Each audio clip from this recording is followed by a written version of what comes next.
Hello मेरे भाइयों, कैसे हो आप सभी। स्वागत है आप सबका मेरे आपके अपने YouTube channel listen to explainer के अंदर। तो दोस्तों, आज मैं आप सबको लेके आ चुका हूँ टोक्यो रिवेंजर्स की एपिसोड 84। और आज फाइनली इतने ज़्यादा स्ट्रगल के बाद 50+ वीडियोस बनाने के बाद हम आखिरकार टोक्यो रिवेंजर की मांगा के साथ कॉट अप कर चुके हैं। तो चलो फिर आज के चैप्टर को शुरू करते हैं एक छोटे से रिकैप के साथ। दोस्तों, पिछले एपिसोड में हमने देखा था कि माइकी की डार्क इम्पल्सेस अनलॉक हो जाती हैं और उसकी और टेरानो की फाइट भी बहुत ही घमासान हो रही होती है, जिसमें टेरानो मौत की कगार पर आ चुका होता है और ताकेमीची उन दोनों को रोकने की पूरी कोशिश करता है। पर माइकी उसकी एक भी बात बिना सुने उसका हाथ तोड़ देता है और टेरानो के पास जाकर कहता है, तो तुम कैसे मरना चाहोगे यार। दोस्तों, आज के चैप्टर के पहले ही पेज में हमें दिखाया जाता है कि माइकी टेरानो को ज़मीन पर गिराकर उसके ऊपर बैठकर उसे बिल्कुल उसी तरह से मार रहा होता है जिस तरह से उस दिन उसने काजुटोरा को मारा था, और ताकेमीची दर्द से कर्राह रहा होता है। पर माइकी जानवरों की तरह बस टेरानो को मारते ही जा रहा होता है, और वो टेरानो को तब तक मारता है जब तक उसका मुंह पूरी तरह से फट नहीं जाता।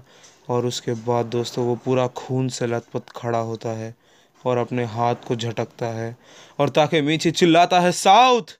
और उसके बाद दोस्तों, वो दौड़ते हुए साउथ के पास जाता है और उसके बाद वो कहता है, इसकी इसकी सांसें नहीं चल रही हैं। साउथ, साउथ, साउथ, तुम्हें क्या हुआ। दोस्तों, ये मंजर देखकर वहाँ पे सारे के सारे लोग शौक में होते हैं, और ताकेमीची कहता है, साउथ मारा गया। और उसके बाद कोकुनोई कहता है कि क्या तुम मेरे साथ मजाक करना चाहते हो माइकी। और उसके बाद कोको चिल्लाता है, सारे लोग सुनो, जल्द से जल्द यहाँ से निकल जाओ।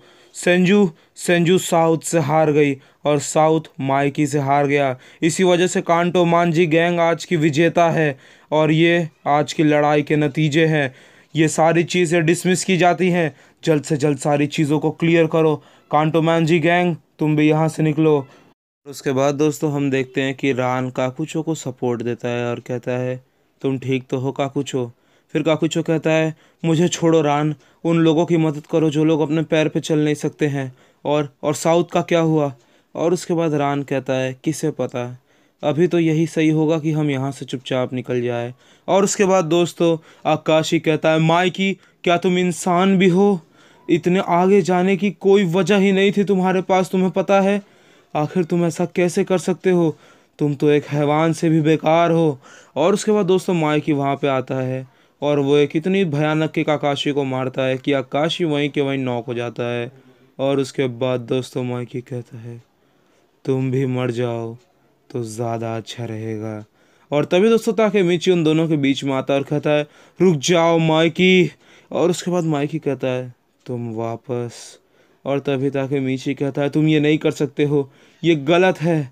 और दोस्तों, माइकी उसकी कोई भी बात बिना सुने उसे एक बहुत ही भयानक मुक्का मारता है, जिससे ताकेमीची कई फीट दूर जाकर गिरता है। और कोको भी कहता है उसे पीछे से, माइकी अब ये हद से ज़्यादा हो रहा है, हम रिट्रीट कर रहे हैं।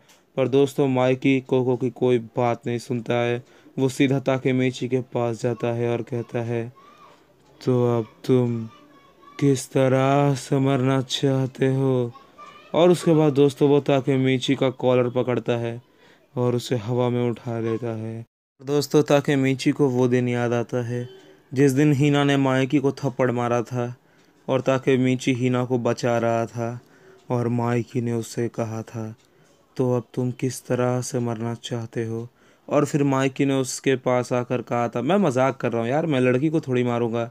पर इस बार ताकेमीची की आंखों से आंसू बह रहे थे, क्योंकि उसे पता है कि माइकी कोई मजाक नहीं कर रहा है।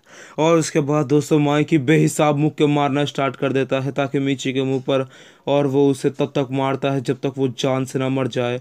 वो उसके ऊपर बैठकर उसे लगातार मार रहा होता है जिस तरह से उसने टेरानो को मारा होता है। सेंजू भी ये सब देख के बहुत हैरान होती है और वो कहती है, रुक जाओ माइकी, हानागाकी। तभी दोस्तों, हमें अचानक से हॉस्पिटल का सीन दिखाया जाता है जिसमें ताकेमीची बेड पर लेटा होता है और वो लगभग लगभग मर चुका होता है। और उसके बाद वहाँ पे कोकोनोई आता है और कहता है, तो तुम जाग गया, फिर ताकेमीची कहता है कोकोकन। और उसके बाद कोको कहता है तुम 3 दिनों से अनकॉन्शियस थे। फिर ताकेमीची कहता है 3 दिन? ओह हाँ, मुझे तो माइकी-कन ने बहुत मारा था, पर मैं ज़िंदा कैसे बच गया?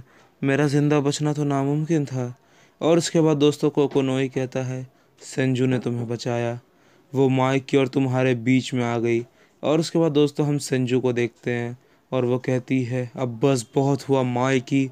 और उसके बाद कोको कहता है मुझे पता है तुम क्या सोच रहे हो। हाँ, संजू की हालत नहीं थी कि वो माइकी से लड़ सके, इस वजह से वो माइकी के आगे अपना सर झुका दी। और उसके बाद उसने माइकी के आगे गिड़गिड़ा कर भीख मांगी कि वो इस लड़ाई को ख़त्म कर दे। और वो ब्राह्मण को वहीं पर डिसबैंड कर रही है। इतनी सारी बातें बोलने के बाद दोस्तों कोकोनोई कहता है हाँ, अब मुझे जाना चाहिए, अपना ध्यान रखना ताकेमीची, चलो बाय बाय। और उसके बाद दोस्तों ताकेमीची कहता है सेंजू ने पूरे ब्राह्मण को डिसबैंड कर दिया, सिर्फ और सिर्फ मुझे बचाने के लिए। माइकी-कन, वो सच में मुझे मारना चाहते थे। अब वो इंसान नहीं रहे, वो माइकी-कन नहीं रहे जिन्हें मैं जानता था। आखिर मैं कर भी क्या रहा हूँ यहाँ पर। और उसके बाद दोस्तों हम देखते हैं कि वहाँ पे चिफुयू आता है और कहता है मैं ड्राकन-कन के फ्यूनरल में गया था। सारी चीज़ें जो हुई ये काफ़ी ज़्यादा ठोस थी ताकेमीची। मैं इन सारी चीज़ों को हजम नहीं कर पा रहा हूँ ताकेमीची। आखिर तुम्हारे साथ क्या हुआ है? तुम ड्राकन-कन से मिले थे ना फ्यूचर में, तो आखिर वो कैसे मारे जा सकते हैं? तुम तुम वापस क्यों आए जब सारी चीज़ें इतनी अच्छे से चल रही थी उस फ्यूचर में? तुम वापस क्यों आए ताकेमीची? ये सारी गलती तुम्हारी है कि आज ड्राकन-कन ना। Sorry Takemichi, sorry.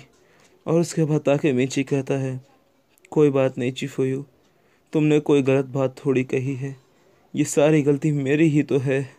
और उसके बाद चिफुयू कहता है तुम ऐसा क्यों कह रहे हो? और उसके बाद ताकेमीची कहता है क्या तुम मुझे अकेला छोड़ सकते हो थोड़ी देर के लिए? और उसके बाद चिफुयू कहता है ठीक है, पर तुम जल्द से जल्द ठीक हो जाओ ताकि मैं तुम्हें अपने पूरे दिलो जान से मार सकूं, समझे? और उसके बाद दोस्तों वो बाहर जाता है और वहाँ पे हीना खड़ी होती है और वो कहती है मात्सुनो-कन, क्या आप घर जा रहे हो? वैसे मैंने फ्लावर्स को बदल दिया है। उसके बाद चिफुयू कहता है सब ठीक है हिना-चान, तुम फिक्र मत करो। और उसके बाद हिना कहती है मैंने पूछा क्या था, बोल क्या रहा है? और उसके बाद दोस्तों वो खिड़की से ताकेमीची को देखती है और ताकेमीची अपने मन में कहता है चिफुयू, मुझे माफ़ कर देना, आज के बाद मैं किसी भी इंसान को इस चीज़ में इन्वॉल्व नहीं करूँगा। अब से ये मेरी अकेले की लड़ाई होगी। तो चलो दोस्तों, आज का चैप्टर यहीं पे ख़त्म होता है। मुझे उम्मीद है आप सबको काफ़ी मज़ा आया होगा। अब इसके आगे का चैप्टर आएगा 5-6 दिन बाद, तो तभी वीडियो भी आ जाएगी। और तब तक मैं भाई खतरनाक कंटेंट लाऊंगा, रुके रहो ज़रा, सब्र करो। और टोक्यो रेवेंजर तो खेल आता ही रहेगा, टोक्यो रेवेंजर तो खैर चलता ही रहेगा। जहाँ तक है भाई ताकेमीची की, तुम भाई बंदे की हिम्मत देख रहे हो, पूरी पिछवाड़ा भी टूट गया, कुछ बचा नहीं है शरीर में लड़ने के लिए, पर फिर भी ज़बरदस्ती ज़बरदस्ती लड़ना है लौंडे को, ज़बरदस्ती। और वो भी अकेले लड़ना है, देख रहे हो, इसको कहते हैं हिम्मत। इसीलिए भाई ताकेमीची दिल सा जीत लेता है बिल्कुल एकदम। तो चलो दोस्तों, मिलते हैं अगले पार्ट में और देखते हैं कि अगले पार्ट में क्या ट्विस्ट आने वाला है टोक्यो रेवेंजर की स्टोरी में। चलो बाय बाय।